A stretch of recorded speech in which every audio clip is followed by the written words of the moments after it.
Hey, what's up, YouTube? Making a little video here today about my 2016 Dodge Grand Caravan. It's got the 3.6, and anybody who's got one knows the issue with the rocker arms.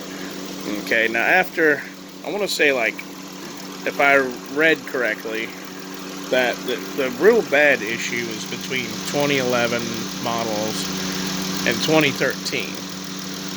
Okay, and after 2013 they did some revision, and the problem was taken care of a lot better. They still had some rocker arm failures, but it wasn't as bad.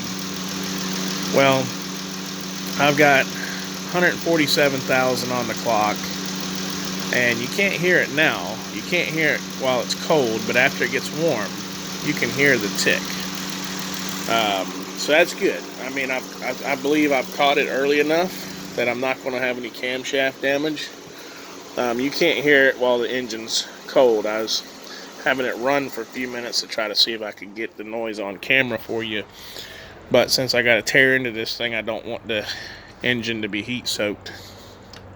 But I think as long as you can get a hold of the problem early, from everything I've seen online, you'll be just fine. Now, why am I making the video since there's so many videos about this? Well, I'm just going to share my opinion. So, if you're a person who's mechanically inclined enough to do the job yourself, that's great. You're going to save yourself a lot of money. There's two different roads mechanic shops take. If you were to take this to the dealer, as far as I understand, their repair is they do all 24 rocker arms, all 24 lifters, and if any of the camshafts have any kind of marks on them, the camshaft gets replaced. So since the camshaft is $300, you know, you can be getting up into the thousands and thousands of dollars real quick. Okay, now if you take it to a regular shop, the way they like to do it is just replace the failed rocker arm that has failed. You know, and if the camshaft has some damage on it, they just let it ride, as long as it's a certain way. You can look it up for yourself. You know, you got the camshaft lobe, okay, and as long, you know, the outer edge here, we'll take one of these out, I'll show you. You know, these roller rockers, okay, when they fail, the outside edge of this rocker will hit the camshaft and tear it up. But that really doesn't matter as long as the inside is still good, where this roller actually rolls on. Okay? Now, I believe that that's a good repair. To me, it makes perfect sense. You really don't matter what the outside of the cam lobe looks like, as long as the part that the roller rides on is in good shape. There's no need to replace the camshaft. Okay, so that's what I'm going to do here today. But I don't really agree with just replacing the failed rocker. And here's why. Because I've got almost 150,000 on the clock. Okay, I've got one that's starting to go, possibly two. And if you're going to go all the way in here to do this, you know, I've got new gaskets. Okay, I got the intake uppers and lowers, because I'm sure, you know, some people say as long as they're in good shape you can reuse them, but I feel better just replacing them, you know, because they've been on there for this long, gone through this many heat cycles. You know, they're deformed. They're going to be not go back the exact same way, you know what I mean? So if you're going to be in here, why not just replace them all? I mean, you might do all this work, and then 5,000 more miles down the road, another one decides it wants to start crapping out on you. You know what I mean? So I'm not going to be replacing any lifters or anything, because it hasn't got that bad. You know, if you let this thing get real bad, like, you can't even hear the noise when the engine's hot. The only way you can hear it is with the windows down, radio off, And actually, really, when I pull in the carport or pull up next to a vehicle or something, you know, the noise kind of shoots back. Other than that, you can't even hear it. So that's how I know I've caught the thing in time. You know it's too late if this thing is so loud it sounds like a daggum rod knocking. Pop, pop, pop, pop, pop. You know, or you can hear it driving down the road, you know what I mean? So then you might have a collapsed lifter from it being so bad. So the point of this video is I'm going to, you know, get this all torn down, and I'm going to get down in there and show you what it looks like when one of them fails. But I just think personally, if you're going to be in there, why not do all of them? Now, you will need some special tools.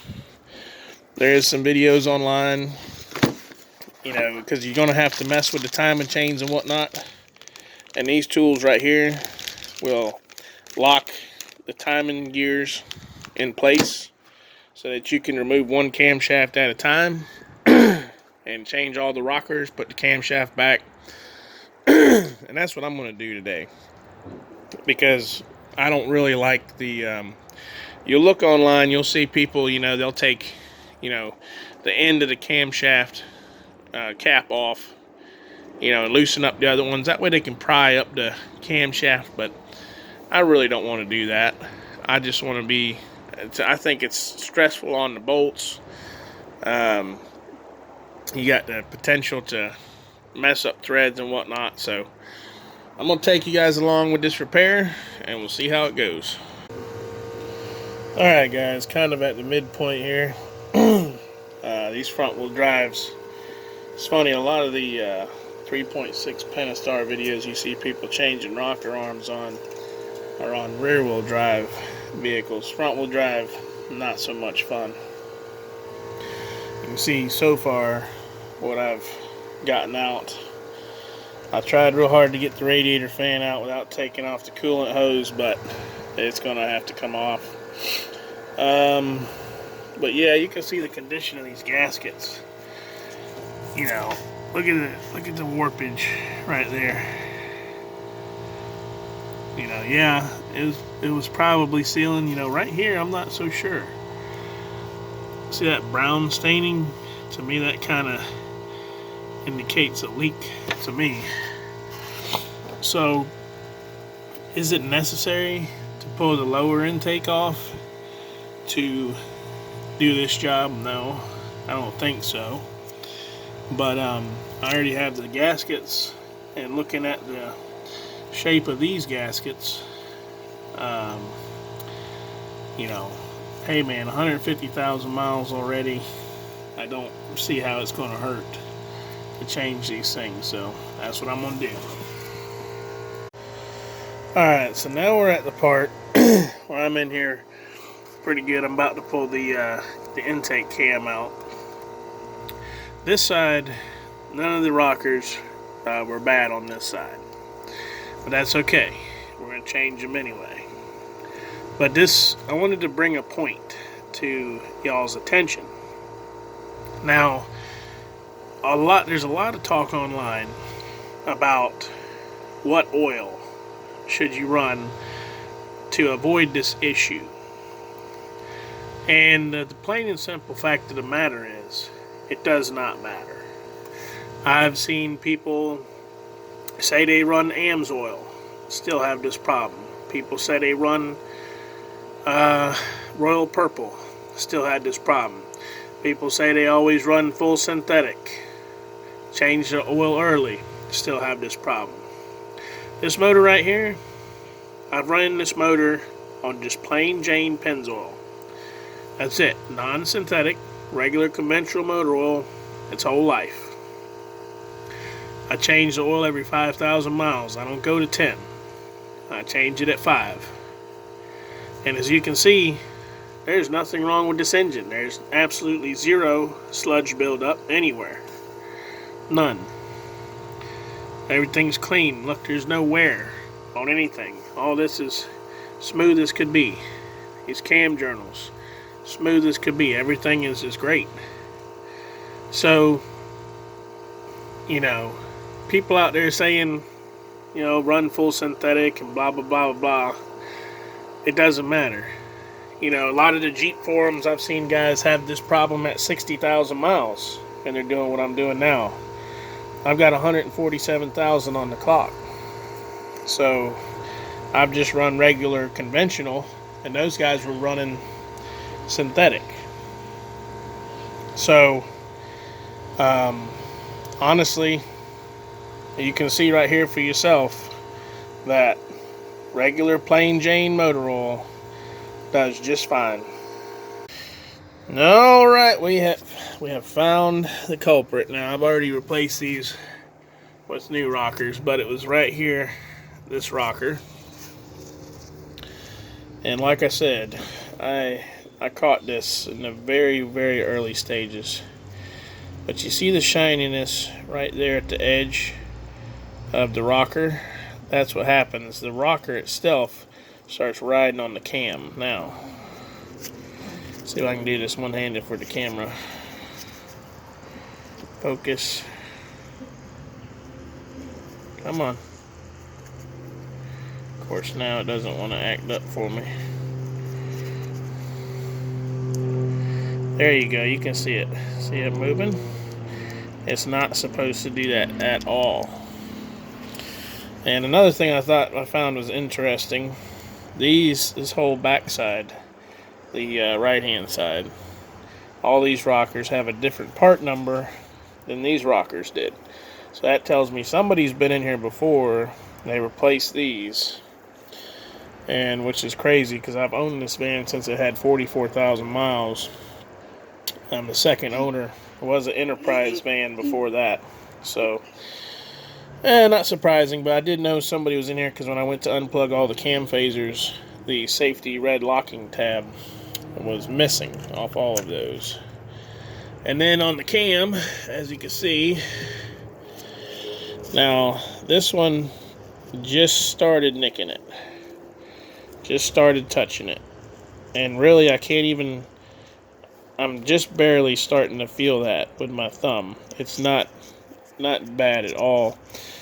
But what you're concerned about is the area in between.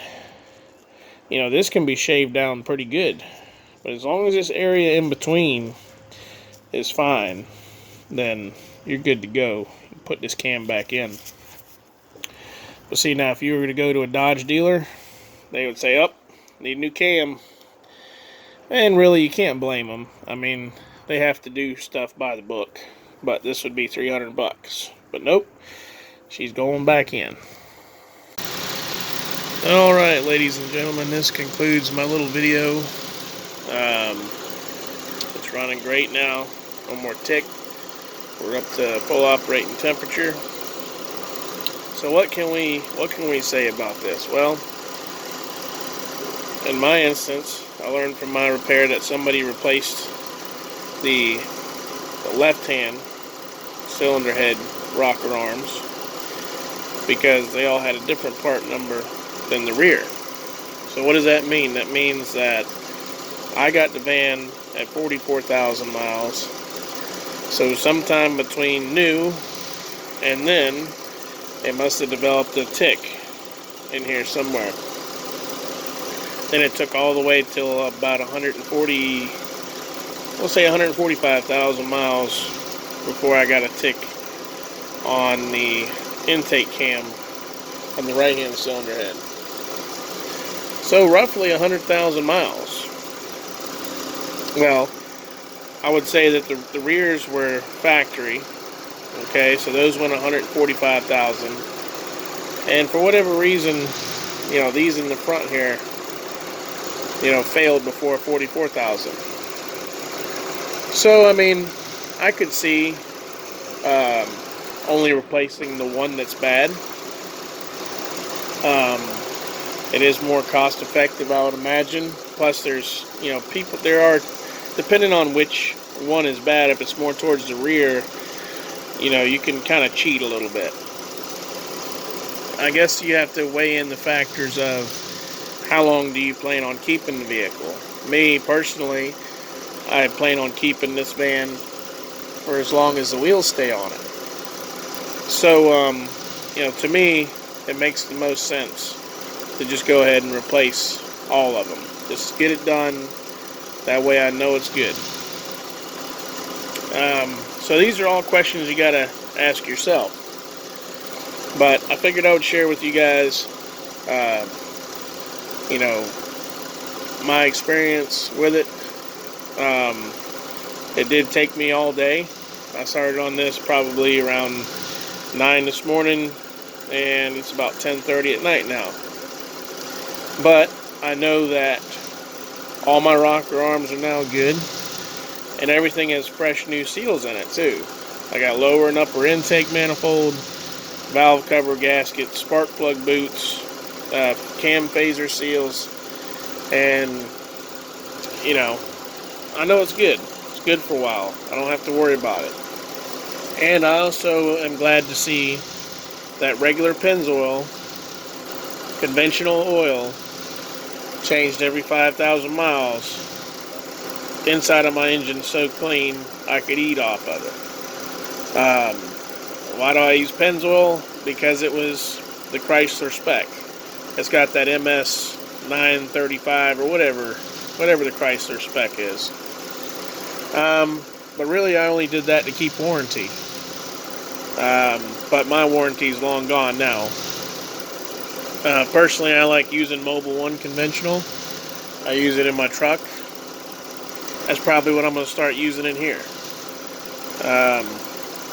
You know, like I said on the forums, you know, these motors are in the pickup trucks, the Chargers, the Jeeps, pickup trucks. I might have said that already, but anyways, and I've read everything. People have said everything. Oh, we've used Marvel Mystery Oil, Pennzoil, Royal Purple, full synthetic, blah blah blah blah blah, and they all had this issue anyway. So it doesn't matter. You don't have to pay that top dollar for that super expensive oil. Conventional motor oil. Like I said, I changed mine at 5,000 miles. I don't push it to the 10,000.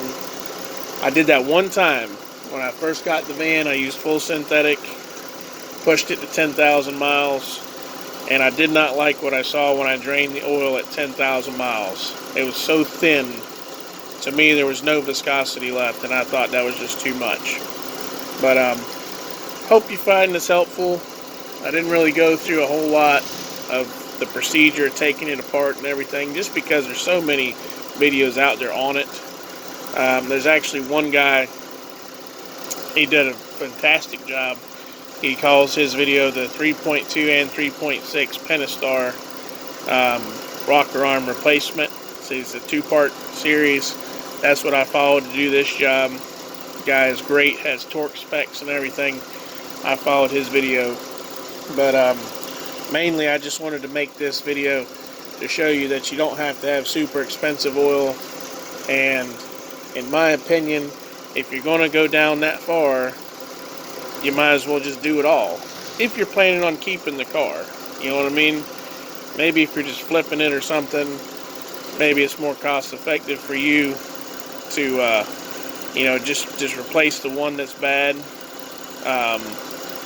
But, you know, really, you got to put new gaskets and stuff in there anyway, so why not just change it all? But that's up to you guys. Just figured I'd share with y'all. Peace.